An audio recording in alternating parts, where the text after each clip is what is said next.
Վարչապետ Նիկոլ Փաշինյանը սոցցանցի իր էջերում գրել է Հայաստանյան Առաքելական Սուրբ եկեղեցու բոլոր ամուսնացյալ քահանաներն իմ եղբայրներն են, որովհետև նրանք չեն խաբում ոչ ժողովրդին, ոչ Աստծուն, ինչ խոսք նրանք անթերի չեն, բայց ես ինքս առավել եւս անթերի չեմ։ Թերություններ ունենալն այդ բան է, Աստծո առաջ կամավոր ստանձնած կուսակրոնության ուխտը խախտել է եւ այսպիսով եկեղեցին պղծել է բոլորովին այլ բան։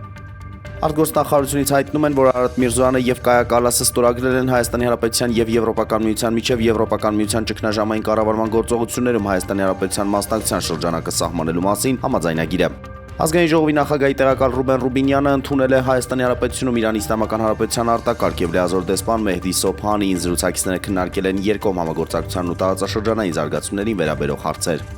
Աշխատանքային այցով Վաշինգտոնում գտնվող Ազգային ժողովի Հայաստան-ԱՄՆ բարեկամական խմբի անդամները հանդիպել են մի շարք հեղինակավոր վերլուծական եւ ուղեղային կենտրոնի ներկայացուցիչների հետ։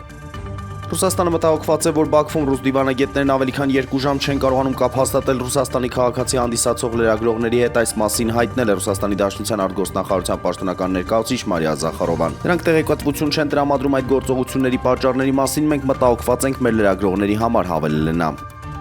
Ցրվենա Զվեզդայի գլխավոր մարզիչ Վլադին Միլովեվիչը խոսել է թիմի նորեկ Հայաստանի ազգային հավաքականի պաշտպան Նաիր Տիկնիզյանի մասին, նա իրը շատ բարձր մակարդակի խաղացող է։ Մեզ որակյալ ձախ պաշտպան էր հարկավոր եւ հուսով եմ նա կցուցադրի նույն որակյալ խաղը, ինչը ցույց էր տալիս Ռուսաստանում, ասել է նա։